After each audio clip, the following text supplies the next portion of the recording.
सत साहिब सतगुरुदेव की जय। बंदी छोड़ कबीर साहिब जी की जय। बंदी छोड़ गरीबदास जी महाराज जी की जय। स्वामी राम देवानंद जी गुरु महाराज जी की जय हो।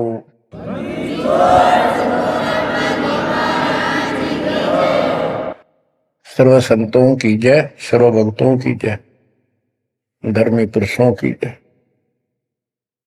श्री काशी धाम की जय, श्री सुडानी धाम की जय, श्री करोथा धाम की जय, श्री गुरुवाड़ा धाम की जय। सत साहिब गरीब नमो नमो सत्य पुरुष को, नमस्कार गुरु के नहीं। सुर नर मुनि जन साधु, संतों सरस दीन। सतगुरु साहिब संत सब, दंडवतम प्रणाम। आगे पीछे मत हुए, किनको पूर्व। कबीर सतगुरु के उपदेश का, सुनिया एक विचार। जय सतगुरु मिलते नहीं, जाते नरक द्वार। नरक द्वार में दूत सब, करते खेचा तान। उनसे कभू नहीं छूटता, फिरता चारों खान। कबीर चार खानी में भरमता, कबहू न लगता पार। सो फेरा सब मिट गया, मेरे सतगुरु के उपकार। जय जय सतगुरु मेरे की, जय जय सतगुरु मेरे की। सदा साहिबी सुख से वसियो, अमरपुरी के डेरे की। जय जय सतगुरु मेरे की, जय जय सतगुरु मेरे की।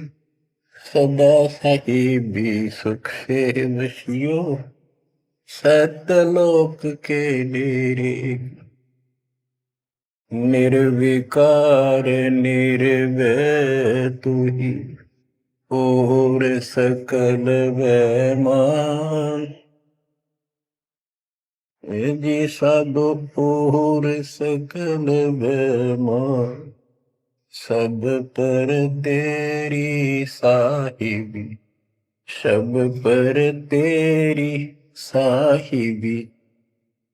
तुझ पर साहिब ना, निर्विकार निर्भय। परम पिता परमात्मा कबीर जी की असीम कृपा से बच्चों, आज हमारे अंदर अपने घर जाने की प्रबल प्रेरणा हुई है। बच्चों, कोई भी काम है उसकी विशेष जानकारी होने के बाद उसमें रुचि बनती है। किसी प्रकार अब हमें पता चला है कि इस लोक में हम गलत स्थान पर रह रहे हैं, और आपको यह भी याद दिलाया जाता है कि ये शरीर नहीं रहेगा। जिस परिवार को देखकर हम खूब खुश हैं, और होना भी चाहिए, पर ये साथ कितने दिन का है यो तक भी ध्यान देते नहीं। इसके ध्यान ना देने से हम जन्म और मरण के इस महान कष्ट को भोग रहे हैं, इस महान कष्ट को झेल रहे हैं।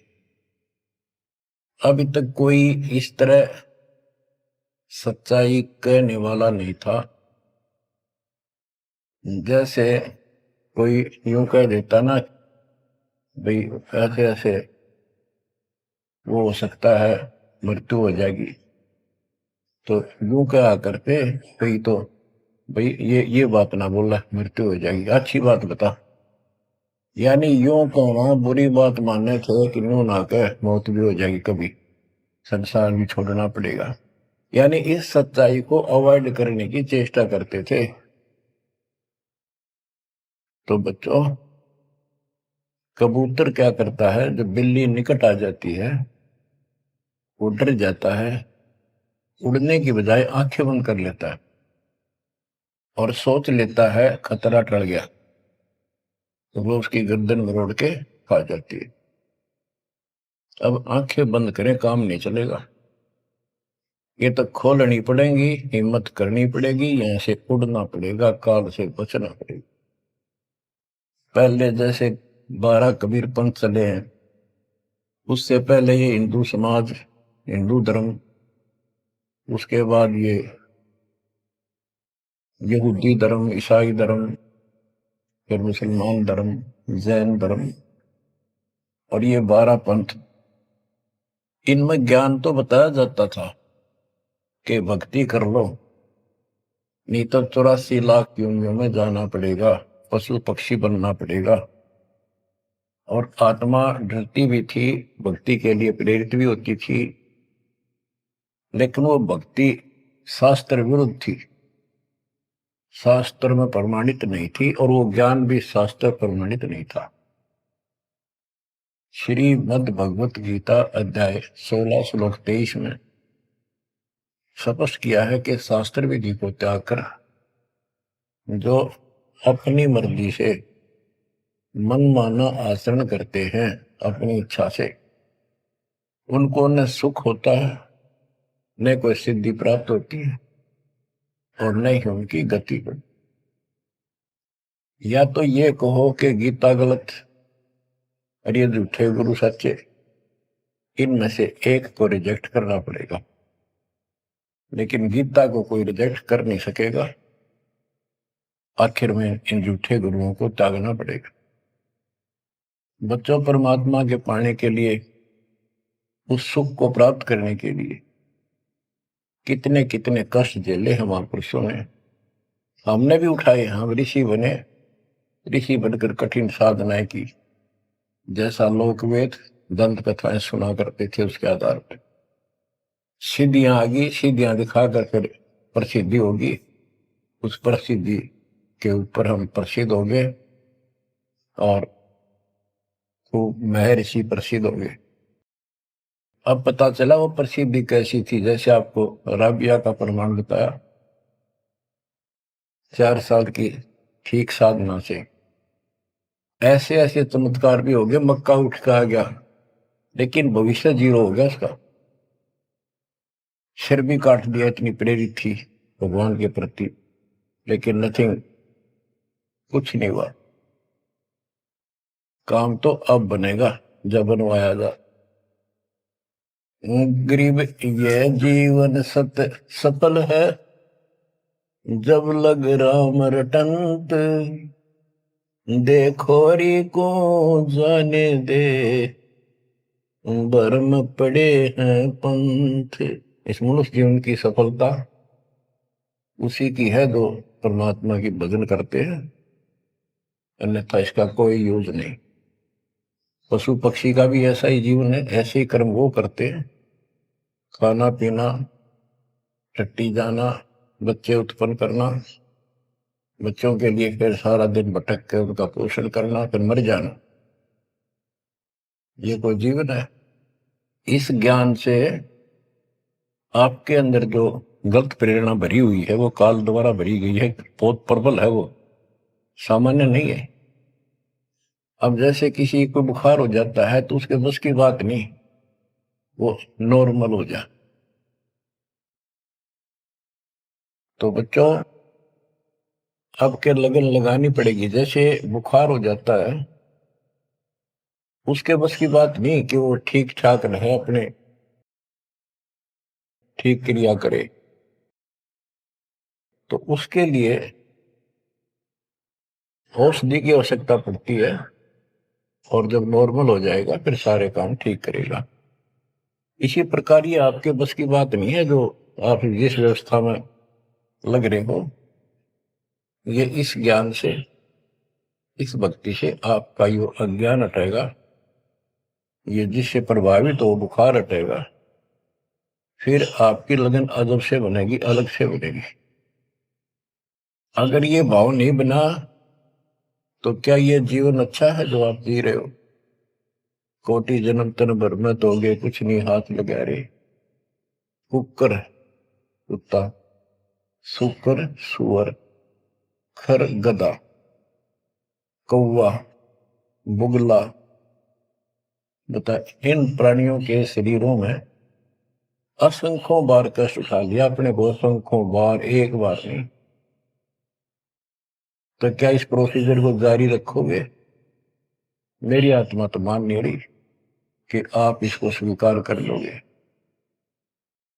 और अब भी आपकी आंखें नहीं खुलेंगी और आपकी प्रेरणा नहीं बनेगी, तो फिर इंसान नहीं, पत्थर हो तुम, पत्थर।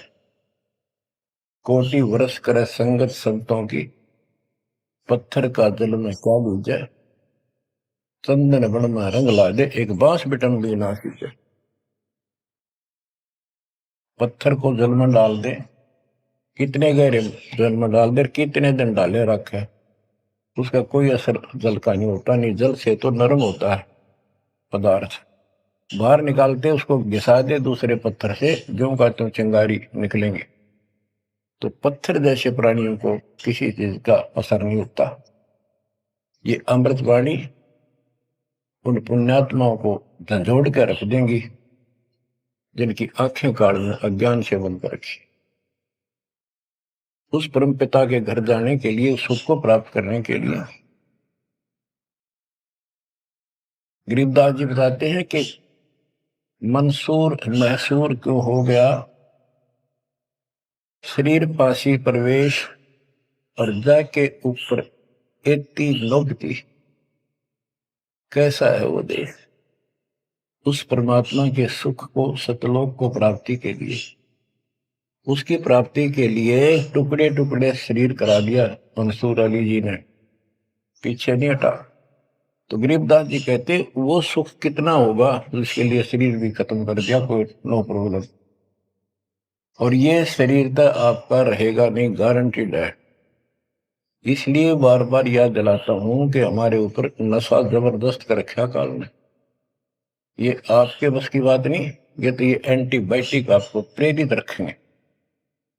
आप भक्ति भी करोगे, बुराइयों से बचोगे, और अपने घर जाने की प्रबल इच्छा बनेगी। जहां आशा ता बासा हुई, मन कर वचन सुमरियो सोई। गिरिव नरसिंह रूप सतगुरु धरा, प्रहलाद भगत के काज। हिरणाकुश को ले गया, जो तितर को बाज। परमात्मा कबीर जी ने ही नरसिंह रूप धारण किया। ये सारा श्रेय अभी तक श्री विष्णु जी उर्फ श्री कृष्ण जी को दिया जा रहा था। जो भी है, परमात्मा चाहते हैं कि किसी तरह इनकी भक्ति में आस्था बनी रहे। ये किसी को मानकर भक्ति कर रहे, करते रहो, उससे मिलना कुछ नहीं, पर पिछले संस्कार से मालिक उनकी मदद स्वयं करते हैं। गिरिव नामा का देवल फेरा, मुई जवाई गाय। पीड़ा मेरी संत की, छान छवाई आए। कबीर साहब कहते हैं, 2 दिन मेरी शरण है, ताका हूं मैं दास। दास में नौकर, गुलाम, और गैल गैल ला गया करूं जब तक धरती आकाश। नामदेव नामदेव महापुरुष पिछले संस्कारी थे। परमात्मा कबीर जी कहीं भी आश्रम बना के कुछ करने के लिए रह जाते हैं, एक गुरु की भूमिका करते हैं। अपने बच्चों को, वहां आसपास के क्षेत्र के बच्चों को ज्ञान सुनाते हैं। कोयल के बच्चे ज्ञान को सुनकर, आवाज को सुनकर उनकी तरफ खींचे आते हैं, सोने वाले रह जाते हैं। तो उस समय रंका और बंका दोनों पति पत्नी थे। एक उनकी बेटी थी वंका। नामदेव भी उसी समय परमात्मा कबीर जी के शिष्य हुए थे जब वो वहां संत रूप में लीला कर रहे थे। हम ज्ञान सुन लेते हैं, सारी बात करते हैं, पर अपनी जो पूर्व प्रेरणा है, पिछले जन्म के संस्कारों से भी हम बाज नहीं आते। अब नामदेव जी जा रहे थे, एक मंदिर में आरती हुई थी, ब्राह्मण लोग आरती कर रहे थे, और उसके ऐसी धुन चढ़ी कि वो भी मंदिर में पहुंच गया। हाथ में जूते निकाल लिए अपने, जैसे ये बजाते हैं ताल, उस तरह बजाने लग गया, घंटी बजाते हैं, और बजाता बजाता आरती में मगन होकर उनके ब्राह्मणों के बीच में पहुंच गया, यानी पत्थर की मूर्ति के सामने पहुंचना चाहा। पंडितों ने पकड़ कर उसको मंदिर के पीछे फेंक दिया कि ये शूद्र छोटी जाति का समेत जूतों में आ गया, हमारा धर्म भ्रष्ट कर दिया, हमारे भगवान को इसने रुष्ट कर दिया। तो परमात्मा वो तो फिर भी पड़ा पड़ा माल की आरती कर रहा था, लो लगी थी जाता में। परमात्मा उस मंदिर का मुंह नामदेव की तरफ कर दिया, और पंडित पिछली साइड में खड़े घंटी बजा रहे थे, आश्चर्यचकित हुए। तो एक दिन नामदेव रंका बंका के घर गया, तो उस दिन वंका लड़की, रंका और बंका जंगल में लकड़ियां लेने गए हुए थे, पीछे वो लड़की अकेली थी, वह कोई पट्टी तैयार करे थी, जैसे किसी को चोट लग जाकर, हल्दी वगैरह लगा कर। नामदेव बोला, बहन किसको क्या हो गया, किसको चोट लगी, किसके लिए पट्टी बना रही हो।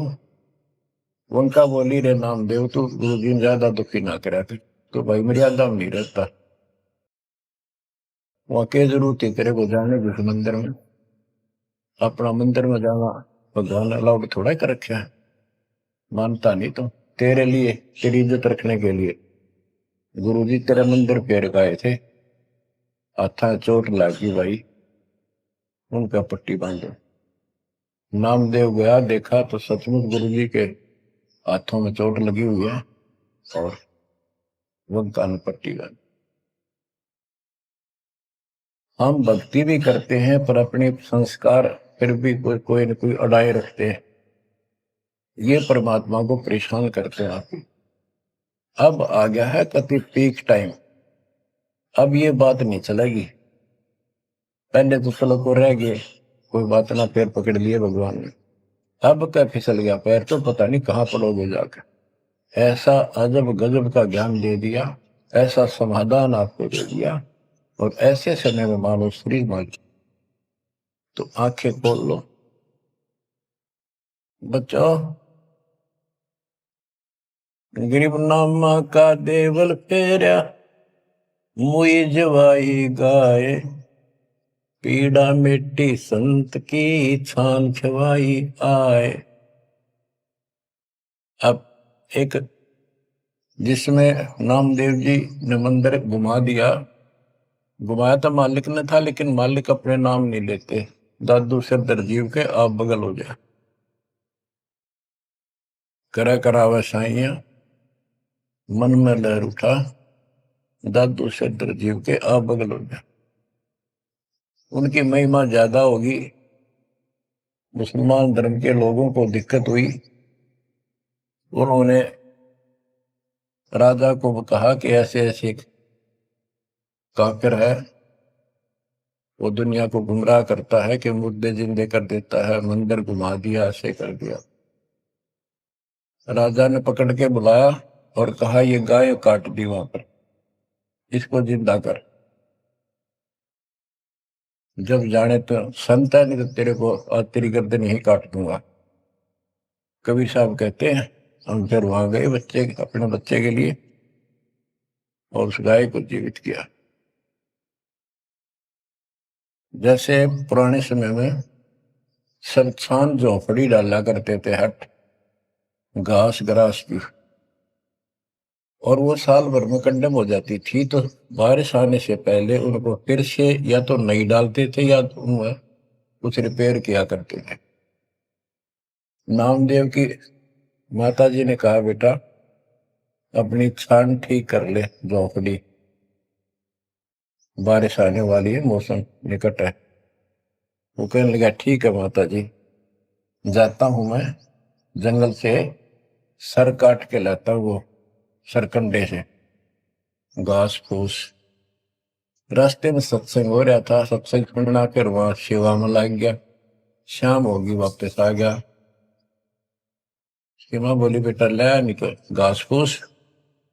माँ ऐसे ऐसे सत्संग में चला गया, ध्यान नहीं रहा। अगले दिन फिर ऐसे ही। उसकी माँ बोली भाई देख ले तो बारिश हो जाएगी, कुछ दिन सारे कपड़े भीजेंगे, अपने भीगेंगे, बहुत नुकसान हो जाएगा। अगले दिन भी ऐसे हुआ। तीसरे दिन उसने सोचा आधा सत्संग सुन लो और फिर जाऊंगा। आधा सत्संग सुनकर चल पड़ा। सत्संग तो फिर पूरा ही सुनना पड़ा उसने, फिर सेवा सेवा ना करी, अपना वो काम के लिए चल पड़ा। जल्दी जल्दी घास फूस काटने लगा, पैर में कुहाड़ी लगी, दांती लगी और ज्यादा चोट लग गई। पैर के पट्टी बांधी, अपना कपड़ा वही ले रखा था पाड़ के चंदर। और उसी दिन परमात्मा ने नामदेव का रूप बनाया और खूब ये सरकंडे सिर पर धर के ले आए, आके छान बना दी और डाल दी। नामदेव शाम को लंगड़ाता लंगड़ाता पहुंचा। माँ बोली के लग गया बेटा? मैंने बताया माँ ऐसे ऐसे आज भी ना लड़ पाया मैं तो। माँ उस झोपड़ी से आगे पहुंच गई, बेटे को तकलीफ सी देख के क्या लग गया बेटे के। माँ माफ करिए आज भी नहीं सामान लान पाया मैं तो, वो ऐसे ऐसे बन गई मेरे साथ। कोशिश करो था जल्दी जल्दी काटूं, माँ दुख पाओगी। मेरे तो पैर में कुहाड़ी लगी है, दांती लगी, चोट लगी और चला भी नहीं जाता। माँ ठीक होती बनाऊंगा झोपड़ी। उसकी माँ उसके मुंह की तरफ फेंक के बेटा क्या बोल रहा है तू? तो अभी तो आया था झोपड़ी खुद बना के गया, बेटा क्या कह रही है, चोट कब लगी तेरे? नामदेव निकट आया, देखा ताजी झोपड़ी बना रखी है गजब के सरकंडे लाके।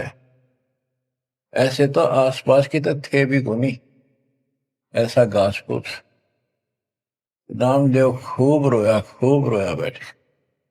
माँ भगवान थे, परमात्मा थे वो तो।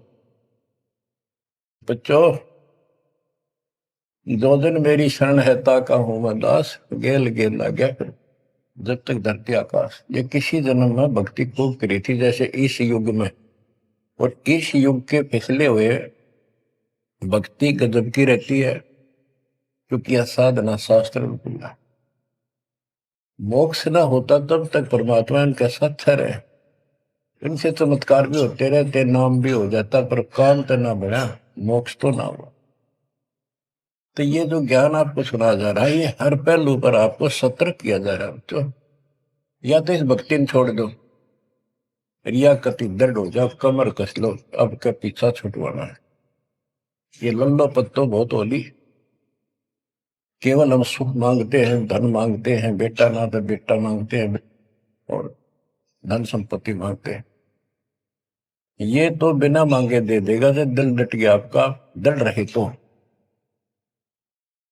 कोई भी काम है दृढ़ता के साथ होता है। धीरे धीरे रे मना, कबीर साहब कहते। कबीर धीरे धीरे रे मना, धीरे सब कुछ हो, माली सींचे सौ गुड़ा, फिर तो है फलो। आज पौधा बोया है आम का, अगले दिन नहीं लगेंगे फल उसके, महीने 20 दिन में भी नहीं लगेंगे, वर्षों उसकी सेवा करनी पड़ेगी। एक बार पेड़ बन जाने दो, फिर देखना आपको छाया भी और फल भी इतने देगा, आप भी खाइयो, रिश्तेदारों को खिलाइयो। इसी प्रकार इस भक्ति रूपी पेड़ को, पौधे को पेड़ बना लो।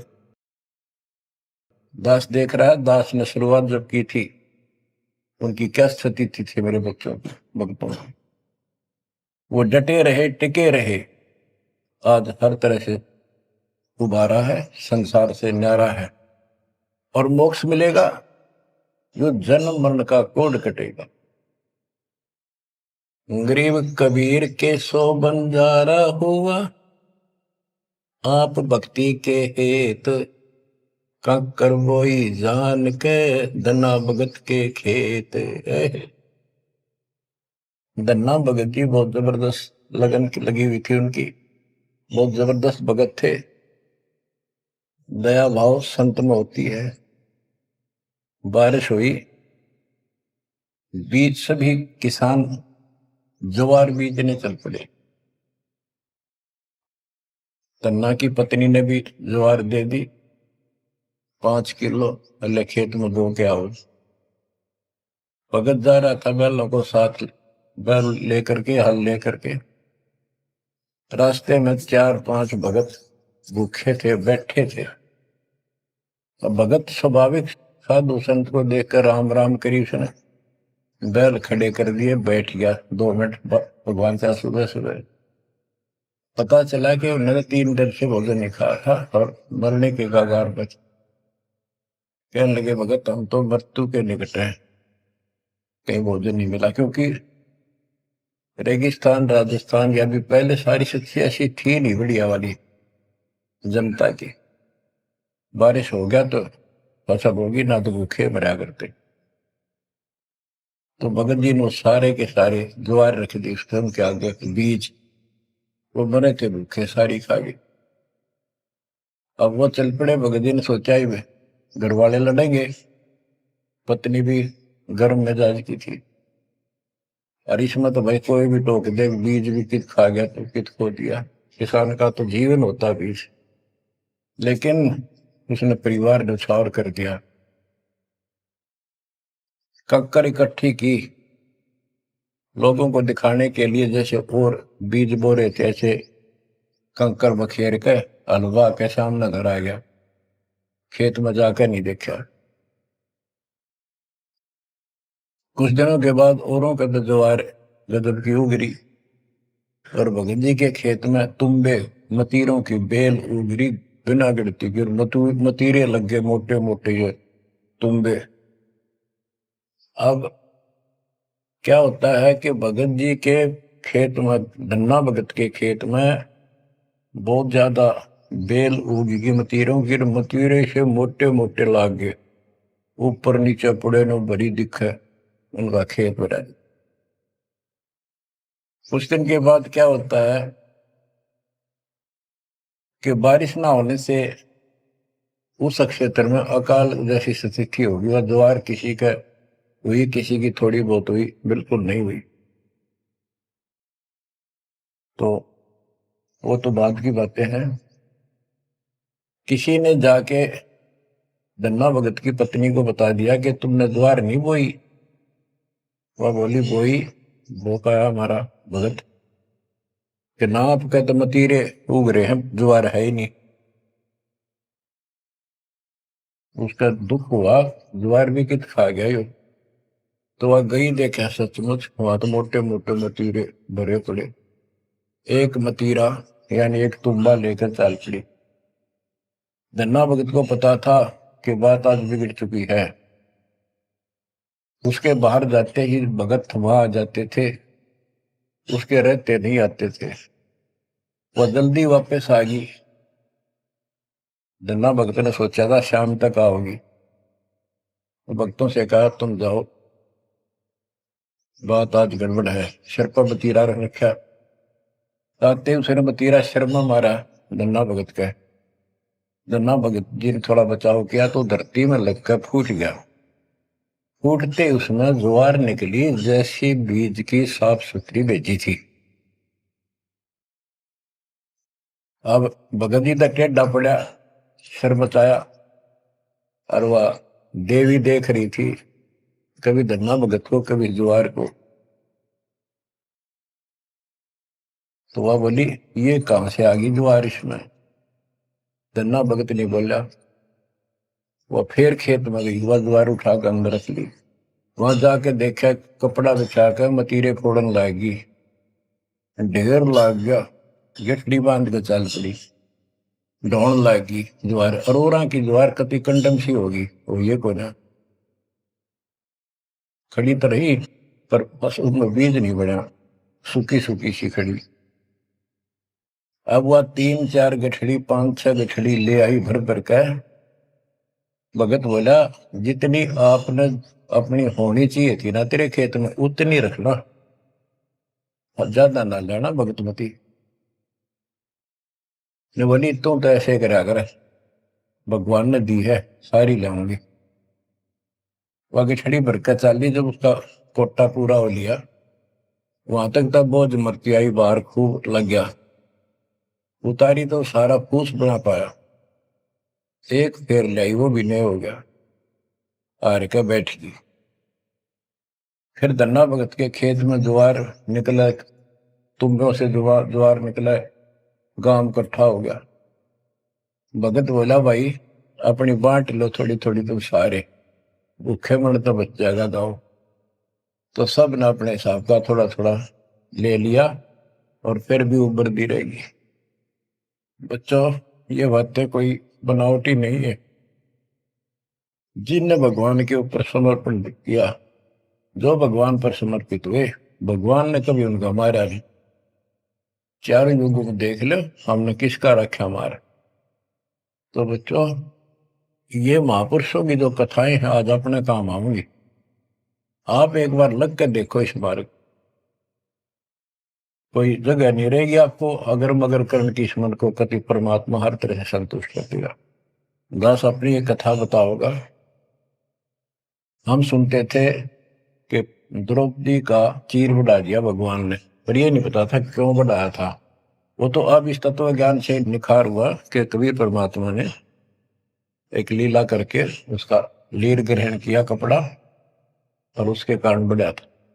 तो इससे किसी को कहते वो मानता नहीं था, ये कोई बात है, कैसे हो सकता है, ऐसे नहीं हो सकता, वैसे नहीं हो। हम भी मानते थे कि चल ना होगा, पर भगवान तो है और बहुत काम कर रखे हैं। मन मानता था भगवान कुछ भी कर सकता है, क्योंकि आस्था जब भी बनती है जब ये भावना बढ़ जाएगी परमात्मा जो चाहे सो कर सके। उसके सामने इम्पॉसिबल वर्ड नहीं है उसकी डिक्शनरी। आपको बताता हूँ, नाम ले लिया, 2-3 साल हुए थे बस। 1988 में नाम लिया, 1990 या 89 की बात है, 88 या 89 की। तो एक मकान बनाया, ऊपर मकान बना रखा है, उसके ऊपर एक गैलरी ही पूजा स्थल बनाया, 5.5 बाई 15 फुट का। उसमें एक गली में झांकी थी, खिड़की और विंडो, और एक अंदर आंगन की तरफ क्रॉस वेंटिलेशन बढ़िया था। तो जल्दी के कारण मैं बने बनाए वो लिया जगड़े, पूजा स्थल 2 मांझ का उनको पेंट करके लगा दिया। उनमें शीशे भी लगे हुए थे, एक शीशा टूटा हुआ था, एक शर्फ खिड़की का, वो डबल होते। मैं ये चढ़वा देंगे बाद में, जल्दी काम हो जाएगा। वहां मैंने ये भक्ति बोध छपुआ कर रखी कि गुरुजी आएंगे उनको सौंप दूंगा, वो आगे भक्तों को देते रहेंगे जब कोई दीक्षा लेगा। ऐसे सेवादास करने लगा। क्या हुआ कि उस जो शीशा फूटा हुआ था उसमें के चूहे बढ़कर उनको काटने लगे।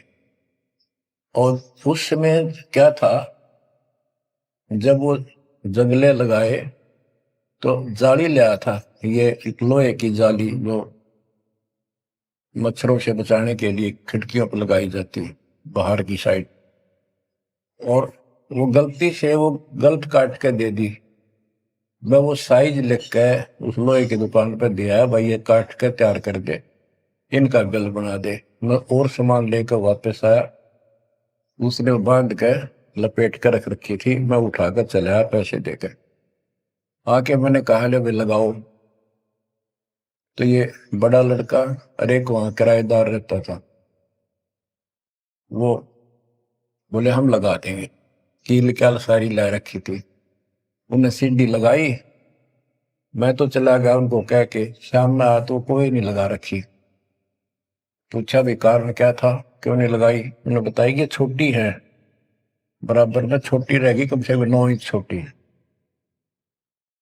वो लिखा था मैंने 3 फुट 9 इंच, उसने 3 फुट काट दी, या नौकर ने देख के काट, या गलती लगी जैसे भी। फिर मैंने सोचा भी छोड़ो भाई, अब किसके साथ मत्था मारे जाकर, वो कहेंगे तेरी गलती है, आपने यही साइज बताया था। मैं इस चक्कर में नहीं पड़ा करता।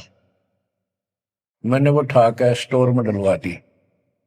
एक सीजन बारिश का ऊपर का उतर गया।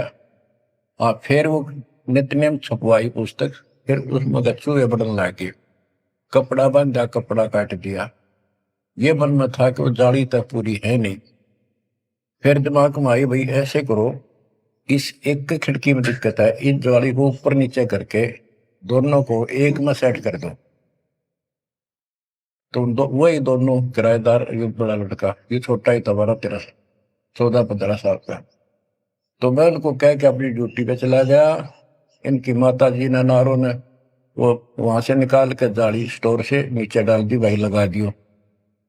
इन शाम से न लाई किता। मैंने आके पूछा, एक जाली ला रखी, वह पूरी एक नीचे पड़ी। मैं ड्यूटी से आया शाम को 5 बजे।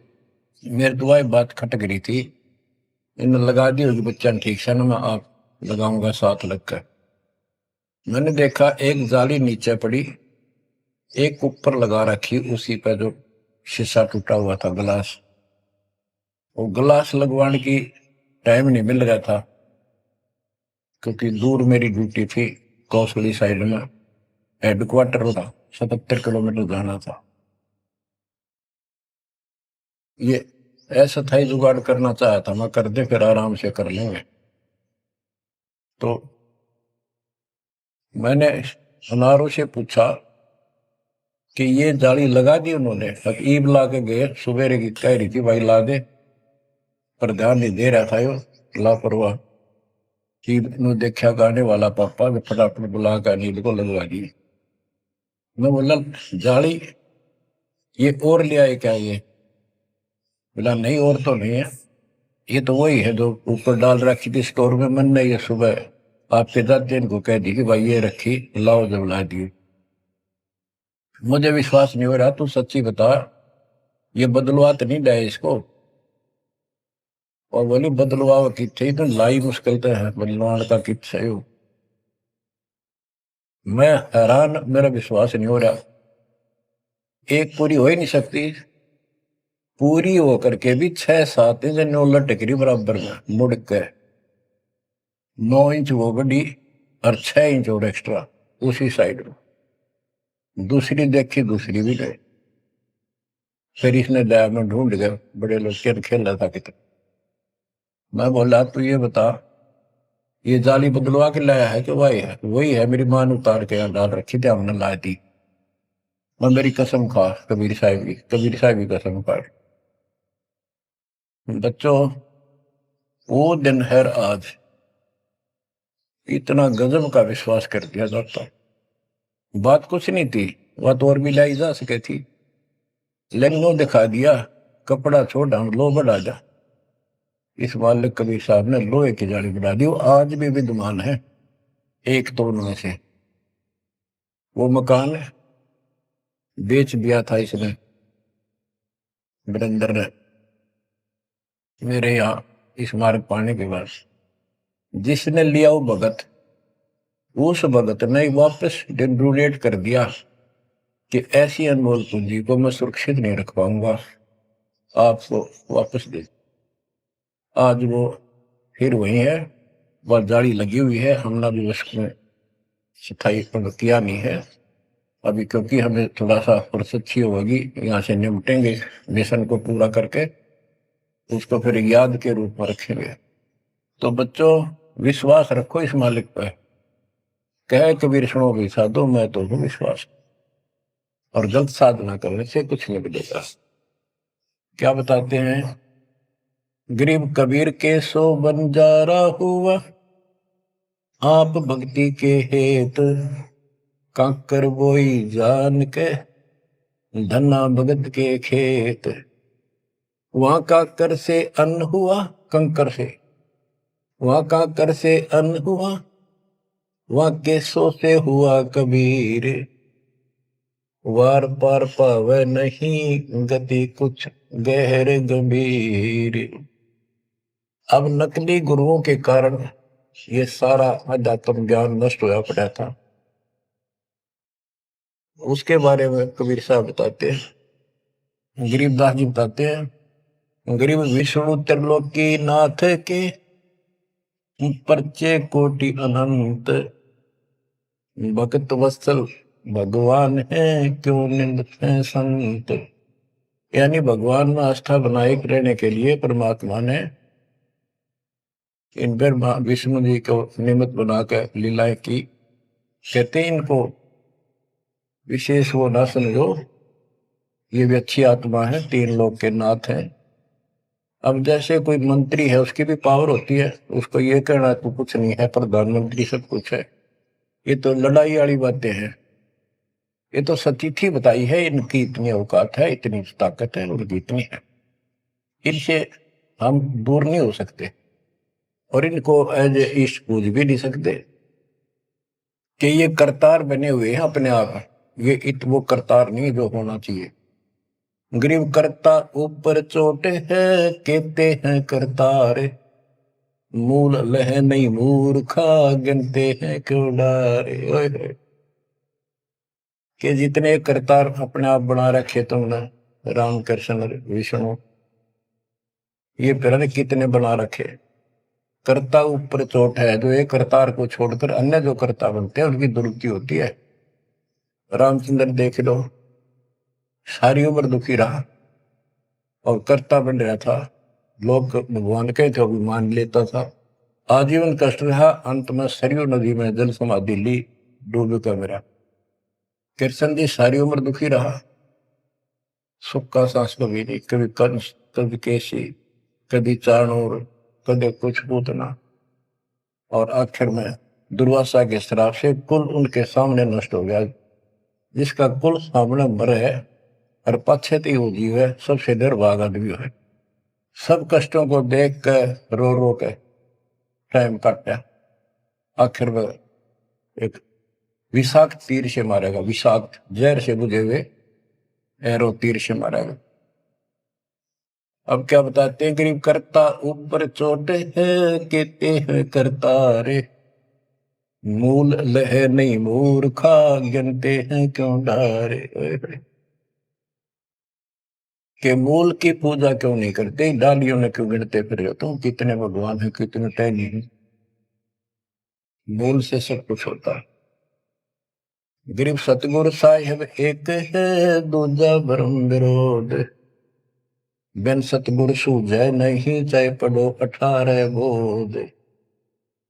गरीब गल गोटा गुरु आखे ने, फांसी दे अड़ाए, द्वादश तिलक बनाए कर, चंपुर दे धकाए।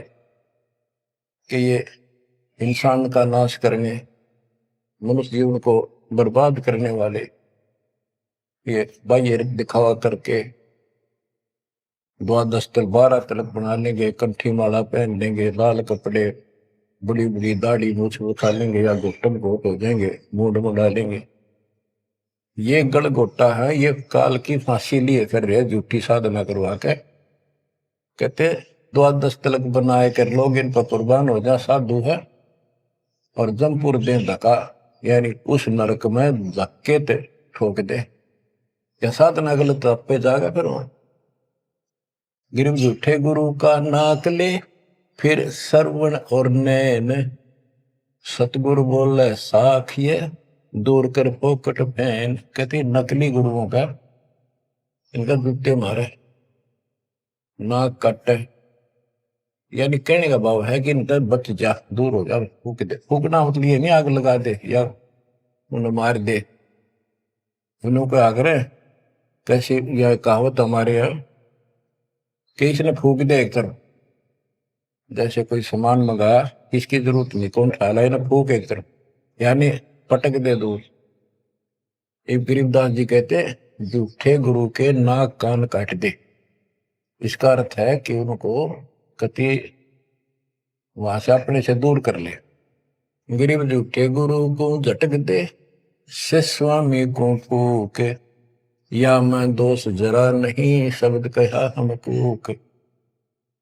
गरीबदास जी बताते हैं झूठे गुरु को झटक दे, और जो नकली शिष्य उनकी मान मुन्न के चिपके बैठे उन्हें भी फूक।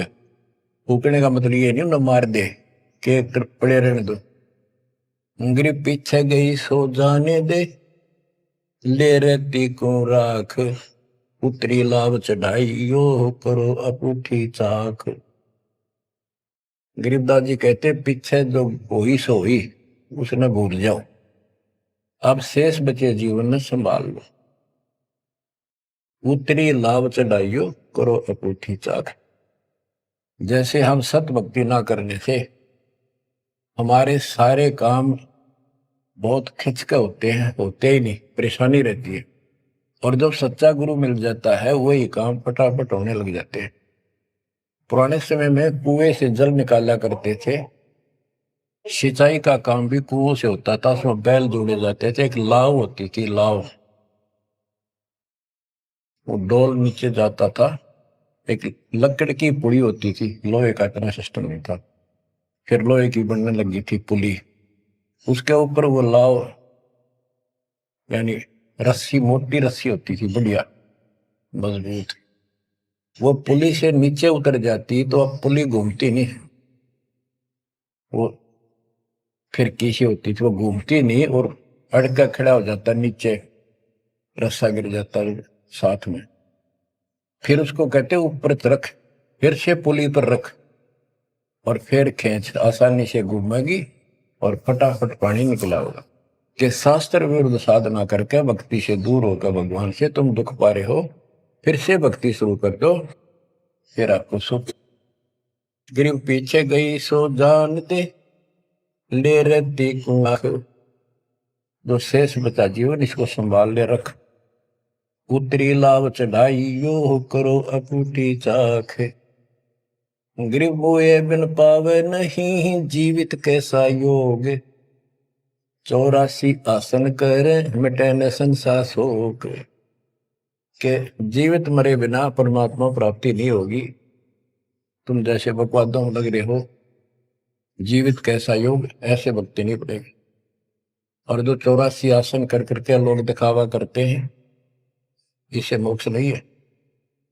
गिरिव पंचअग्नि पाखंड है, मौनी तपे आकाश, झरने बैठे क्या हुआ, क्या जी में पंचगिरास। ये 5 धूने लगा के बीच में बैठ जाती है पाखंड करने के लिए। इन मकला इतनी है ज्ञान नहीं इनको, कोई मौन रखता है, कोई तप करता है, मटके घड़े के अंदर सुराख करा के एक तपाई का रख के 40 दिन सर्दी के महीने में 100 मटके डेली पानी के अपने सिर पर डलवाता है, और बड़े बड़े गांव के लोग उस पाखंडी के चारों तरफ परिक्रमा करते हैं। और कोई कहे मैं सिर्फ 5 गिलास खाया करूं, ज्यादा खाता नहीं। इस तरह के ड्रामाबाजी से अट्रैक्ट करते पब्लिक को, पल्ला कुछ नहीं। गिरिव दूधा धारी शब्द है, पान फूल फल खाई, घट में नाम न संचर ये बंधे जमपुर जाई। कई बताते हैं एक बाबा है, दूध दूध पियो है,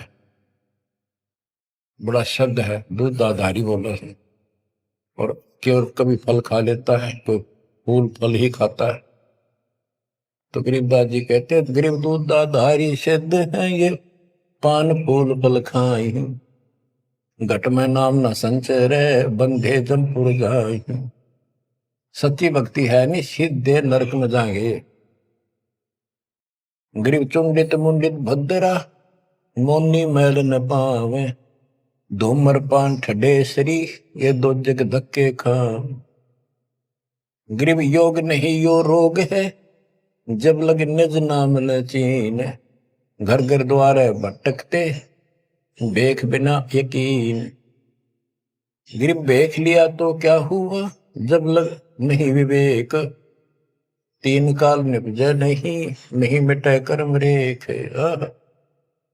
के चुंडित मुंडित, जैसे बड़े बड़े सिर पर जटा रख रखी है, दाढ़ी बनवारी, माला मूला पहन गए, बाहर भाई ड्रामा खोल कर रखा है, लाल कपड़े पहन रखे, या कति गोट करवा रखा, मुंड मुंडवा रखा, कहते हैं इनसे कुछ नहीं मिलना, कोई मौन रखते हैं।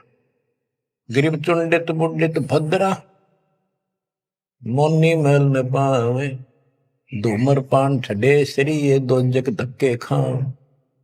ये धूमर पान करें, नशे करें, सुल्पे की मारे चलम भर कर ढूंढ उठा दे, ठडे श्री खड़े होकर तप करते, कहते 2 जग में धक्के खाओगे, नरक में जाएंगे। बच्चों, ये मूल ज्ञान है, ये तत्व ज्ञान, और ये जो ज्ञान आपको दिया जा रहा है, आपके लिए वरदान होगा। ये कबीर साहब की गिफ्ट है। इस रजा को संभाल के रखियो, इसको हल्के में ना दियो बच्चों। कुर्बान हो जाओ, ये धंधे करते था सिंह धन हो गए, कितना पुराना पट्टा। इसकी शरण में डट कर सत्संग सुना करो, सेवा करो और दान करो, मर्यादा का निर्वाह करो, भक्ति करो। देखना नारे रंग ला देगा दाता। मालिक आपको मोक्ष दे, सद्बुद्धि दे, आपको याद बनी रहे अपने घर की सच्चाई।